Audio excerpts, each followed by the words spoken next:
Penegakan hukum merupakan suatu usaha untuk mewujudkan ide-ide keadilan, kepastian hukum, dan kemanfaatan sosial menjadi kenyataan. Dengan adanya penegakan hukum berkeadilan, maka hal tersebut akan menjadi kendali sosial dalam kehidupan masyarakat. Dalam proses penegakan hukum berkeadilan, dibutuhkan lembaga yang diisi oleh orang-orang yang berintegritas, berkomitmen, dan berdedikasi, sehingga menghasilkan lembaga independen sejati. Penegakan hukum berkeadilan sangat diperlukan di Indonesia, karena Indonesia berpedoman kepada Pancasila sebagai falsafat. Artinya, Indonesia berpedoman kepada nilai-nilai yang ada pada Pancasila. Salah satu yaitu sila kelima yang berbunyi, keadilan sosial bagi seluruh rakyat Indonesia. Dengan menerapkan hukum berkeadilan akan mengurangi kesenjangan sosial yang terjadi di mata hukum. Berkibarlah bendera negeriku. Assalamualaikum warahmatullahi wabarakatuh. Selamat pagi, bersama saya Hidayati. Baiklah pemirsa, kami akan lihat langsung bagaimana tanggapan masyarakat yang ada di lingkungan Kampus 4 Tuntungan UIN Sumatera Utara bersama rekan-rekan saya Gilang Ramadan, Rehan Kurniawan, Mutiara Ramadhani, dan Zakiatun Afifah. Inilah selengkapnya. Assalamualaikum warahmatullahi wabarakatuh. Saya sekarang berada di Kampus 4 UINSU Tuntungan Sumatera Utara. Ya, saya sekarang bersama saudari Pranindita. Ya, bagaimana menurut saudari tentang penegakan hukum berkeadilan di Indonesia?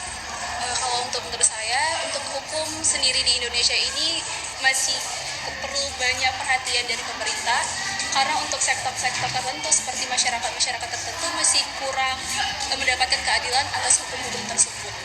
Tapi untuk progresnya mungkin bisa lebih diperkembangkan lagi sih.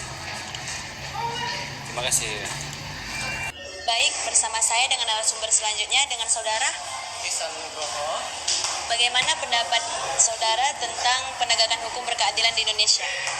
Kalau dibilang adil, menurut saya belum cukup adil, karena mengingat masih banyaknya kasus di mana keadilan itu didasarkan pada orang yang punya kuasa dan punya uang lebih. Karena kalau orang yang cenderung berkuasa itu lebih cenderung bisa bagaimana dia membingkai sebuah kasus, bagaimana dia bisa mengarahkan jalan suatu keadilan itu gimana, dan orang yang lebih powerless ini cenderung lebih tunduk aja dengan apa yang dipunya oleh orang yang berkuasa. Menurut saya itu sih. Oke, terima kasih atas waktunya. Baik, bersama saya di narasumber berikutnya dengan Bapak Devri Ramadhani MA. Baik, sini saya mau tanya Pak, bagaimana menurut Bapak tentang penegakan hukum berkeadilan di Indonesia? Ya, Assalamualaikum warahmatullahi wabarakatuh. Perkenalkan, nama saya Devri Ramadhani, dosen sejarah peradaban Islam. Nah, kalau kita berbicara tentang hukum berkeadilan di Indonesia ya, maka kita merujuk kepada dasar Pancasila yang kelima, yaitu apa? Keadilan sosial bagi seluruh rakyat Indonesia. Maka sudah selayaknya lah dan sepantasnya itu berkeadilan di negara kita ini, hukum di negara ini harus ada dasar Pancasila yang kelima tadi, keadilan sosial bagi seluruh Indonesia. Maka berkeadilan itu harus sama rata, harus seimbang dengan yang di atas maupun yang di bawah. Jangan tumpul ke bawah tapi lanjut ke atas. Itu artinya apa?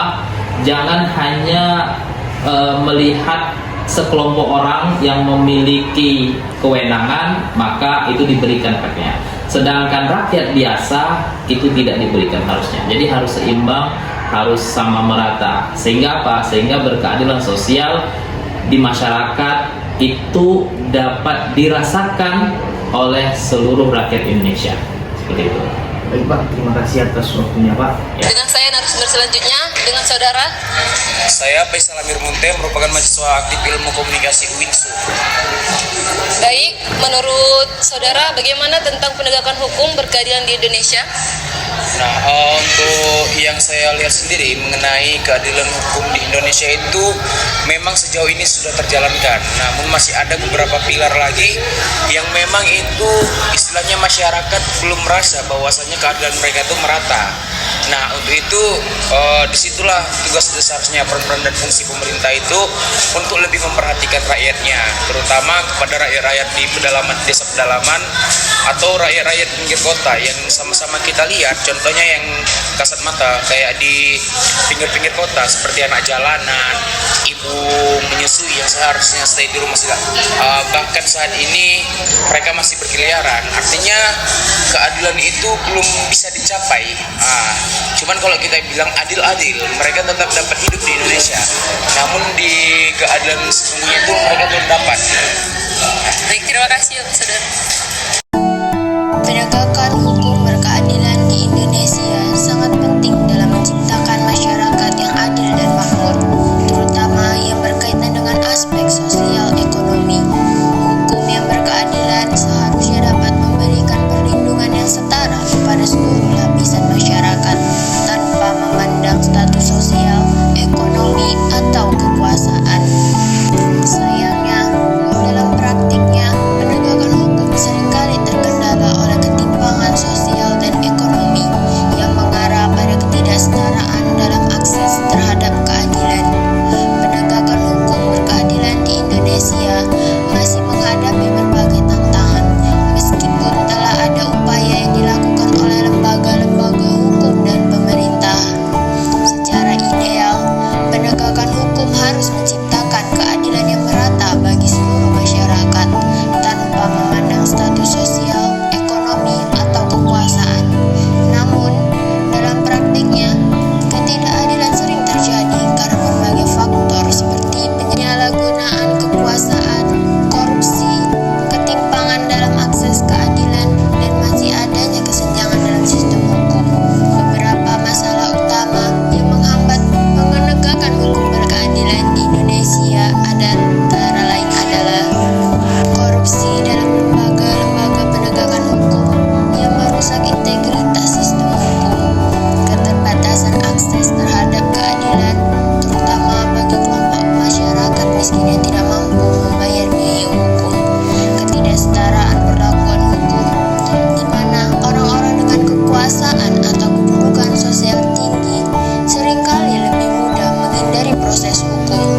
Namun, terdapat juga upaya-upaya positif untuk memperbaiki sistem hukum, seperti reformasi di lembaga peradilan, pemberantasan korupsi, dan peningkatan kesadaran hukum di masyarakat. Penegakan hukum yang berkeadilan di Indonesia memerlukan komitmen dari semua pihak, baik pemerintah, penegak hukum, maupun masyarakat, untuk memastikan hukum ditegakkan tanpa pandang bulu, dengan menjunjung tinggi hak asasi manusia, prinsip-prinsip keadilan. Hukum yang berkeadilan di Indonesia adalah landasan utama untuk menciptakan masyarakat yang sejahtera dan harmonis. Sebagai negara yang menjunjung tinggi nilai-nilai keadilan, hukum harus mampu memberi perlindungan yang setara bagi setiap individu, tanpa memandang latar belakang sosial, ekonomi, atau politik. Keberpihakan hukum kepada yang lemah dan terpinggirkan adalah cermin dari sebuah negara yang benar-benar berkomitmen pada prinsip keadilan.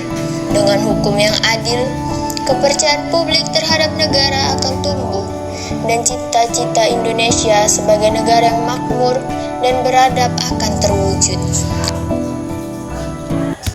Même dans un sommeil éternel, même dans un sommeil éternel.